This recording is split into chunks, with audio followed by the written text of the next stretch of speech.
कामचोर बहू। कांता बहन की दो बहुएं थी, बड़ी कल्पना और छोटी प्रिया। कल्पना का जैसा नाम वैसा ही काम। सारा दिन कल्पनाओं में रहती, न कोई काम करती न कोई धाम। अरे कल्पना बहू, जरा अच्छी सी चटनी पीस दे, आज कुछ मजेदार खाने का मन है।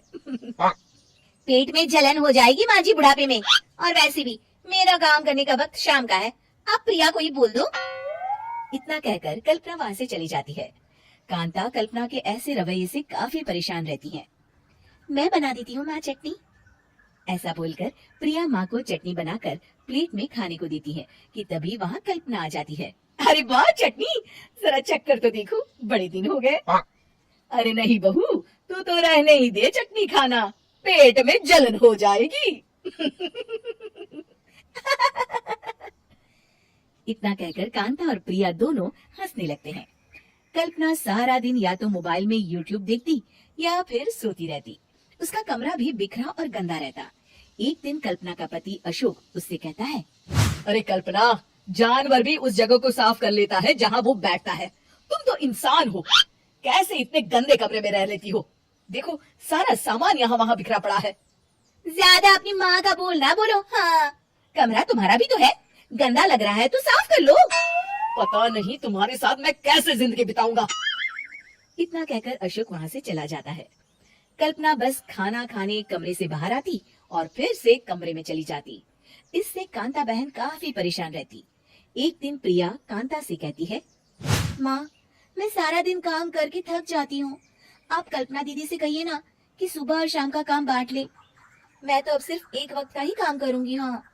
अरे तू वो भी ना करना, एक बहू तो कामचोर थी ही, दूसरी भी आ गई काम ना करने के बहाने लेकर।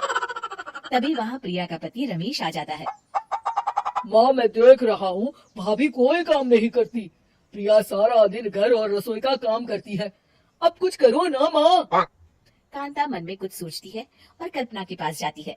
कल्पना फोन पर मेकअप करना देख रही होती है। कल्पना, तुम सारा दिन बस मोबाइल देखती हो, घर का कोई काम भी कर लिया करो।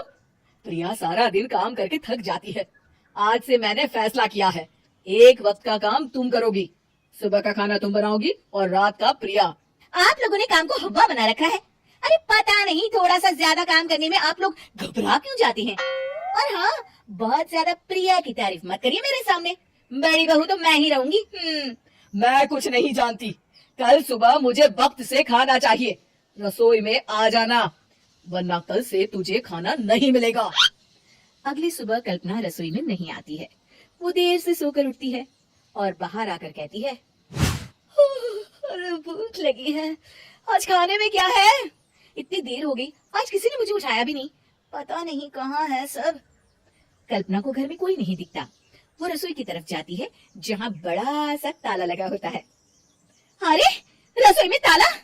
ओ मैं तो भूल ही गई थी, माँ ने आज से सुबह का खाना मुझे बनाने को कहा था। हे भगवान, इतने लोगों का खाना बनाना क्या आसान है? तभी घर के सारे सदस्य बाहर से वापस आते हैं। वाह माँ जी, मजा आ गया छोले भटूरे खाकर। मेरे मुंह में तो अभी भी स्वाद आ रहा है।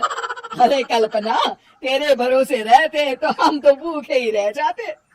कल्पना को बहुत गुस्सा आ जाता है।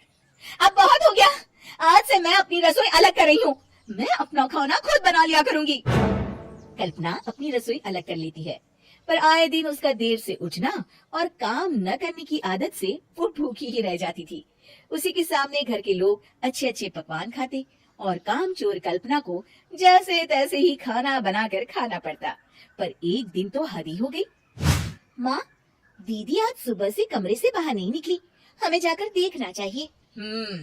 सो रही होगी कामचोर कहीं की, पर तुम कहती हो तो चलो देख लेते हैं उसे। कल्पना कमरे में पेट पकड़कर बैठी होती है। हाय मेरा दर्द, पेट दर्द के मारे मर रही हूँ मैं।